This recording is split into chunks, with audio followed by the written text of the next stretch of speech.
ఆంధ్రప్రదేశ్‌లో ఏం చేస్తున్నారు మీ హోమ్ మినిస్టర్ గారు వంగలపూడి అనిత గారు? ఉన్నారా ఆవిడ? బ్రహ్మాండంగా పనిచేస్తున్నారు. హ్మ్. మీరు చూస్తే అంటే హోమ్ గత మినిస్టర్ పాలన అనగానే కోసం బాబు గారు హోమ్ మినిస్టర్ అనగానే ఇంటికే పరిమితం చేశారా? మీరు చూశారు హ్మ్. గత పాలనలో హ్మ్. గంజాయి కేసులు కానీ, హ్మ్.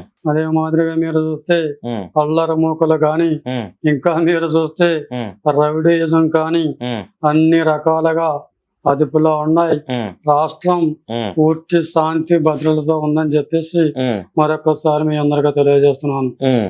కష్టపడిన వారిని ఎందుకని బాబు గారు పదవులు ఇవ్వట్లేదు ఎందుకని మీరు? అది మా యొక్క కూటమి ప్రభుత్వం హ్మ్. అందరికీ సర్దుబాటు చేయాలి, హ్మ్. అందరికీ న్యాయం చేస్తుంది. హ్మ్. అంటే పదవులు రాక ఇంకా చాలా మంది కార్యకర్తలు కావచ్చు, మీ తెలుగుదేశం పార్టీకి చెందిన నాయకులు అవ్వచ్చు, కొంత అసంతృప్తితో ఉన్నారు బాబు గారు. ఇవన్నీ మీ దృష్టికొచ్చినాయా? ఎవరికో ఒకరికి హ్మ్. జరగచ్చు, నేను కాదనటం లేదు. హ్మ్. అయినా ఎవరిని ఇబ్బంది పెట్టాం, హ్మ్. అందరినీ ఆదుకుంటాం. హ్మ్. పవన్ కళ్యాణ్ గారు ఎక్కడున్నారు ప్రెజెంట్ బాబు గారు? పవన్ కళ్యాణ్ గారు చాలా బ్రహ్మాండంగా పనిచేస్తున్నారు. హ్మ్. ఆయన కూటమి ప్రభుత్వంలో హ్మ్. వెన్నుముక లాంటి వారని చెప్పేసి హ్మ్. మీ అందరికీ తెలియజేస్తున్నాను. పవన్ కళ్యాణ్ గారికి సంబంధించినటువంటి ఏదో పెన్ డ్రైవ్ మీ దగ్గర ఉందంట కదా నిజమేనా? అలాంటివి ఏమి లేవు. ఆ పెన్ డ్రైవ్ అలాంటి పెట్టుకొని ఆయన్ని ఎలా కావాలంటే అలా ఆడిస్తున్నారు బాబు గారు అని అంటారు. నిజమేనా బాబు గారు? అలాంటివి ఏమి హ్మ్. లేవు. ఇప్పుడు కూడా అలాంటివి జరగదు. హ్మ్.